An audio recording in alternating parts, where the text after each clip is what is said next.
ભરૂચ જિલ્લા પંચાયતના વર્ષ 2024-25ના સ્વભંડોળ 2.28 કરોડની પુરાંતવાળું બજેટને સામાન્ય સભામાં સર્વાનુમતે મંજૂર કરવામાં આવ્યું છે।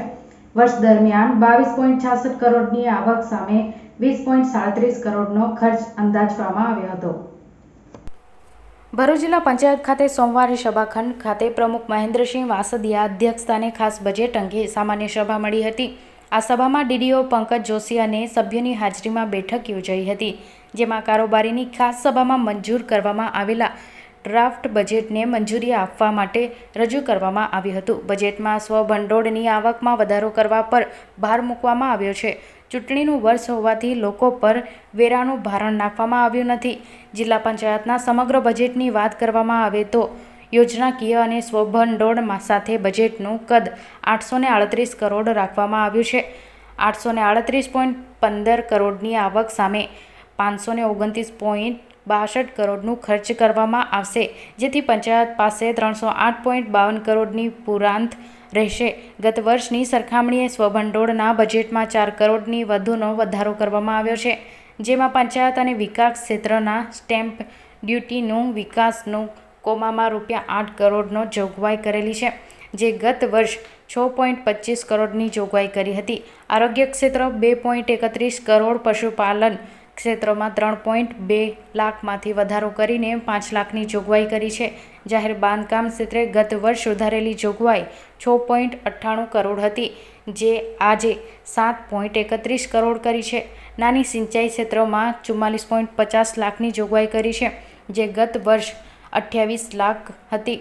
આવી જ રીતે પંચાયતના સ્વભંડોળમાં વધારો થાય તે માટે ભરૂચ જિલ્લાના હોડીઘાટ અને જિલ્લા પંચાયતની મિલકતોને ભાડાની આવક વધુ થાય તેવા પ્રયત્નોના ભાગરૂપે પારદર્શક ઓનલાઈન ટેન્ડર અને જેમ પોર્ટલ પરથી હોડીઘાટની હરાજી કરાવવામાં આવેલી હોવાનું જિલ્લા પંચાયતના પ્રમુખ મહેન્દ્રસિંહ વાસદિયાએ જણાવી બજેટને સ્વર્ગીય વિકાસલક્ષી ગણાવ્યું હતું।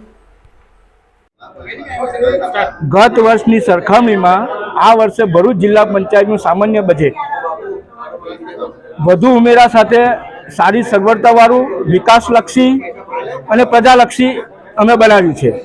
દરેક સમિતિ હોય, શિક્ષણ સમિતિ હોય તેમાં પણ વધારો કર્યો છે, આરોગ્ય સમિતિ હોય તેમાં પણ વધારો કર્યો છે। દરેક ક્ષેત્રની જુદી જુદી સમિતિઓ, સામાજિક દરેક ક્ષેત્રમાં ગયા વર્ષની સરખામણીમાં વધારો કરી અને પ્રજાહિતનું અમે બજેટ બનાવ્યું છે। આપણે 2024-25નું બજેટ રાજ્ય પ્રવૃત્તિના અનુદાન સહિત 838.15 કરોડ રૂપિયાનું બજેટ છે।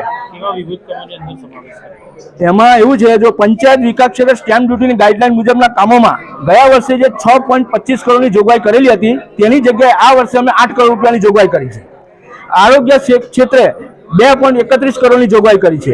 પશુપાલન ક્ષેત્રે 5 લાખથી વધારો કરીને બીજી જોગવાઈ કરી છે।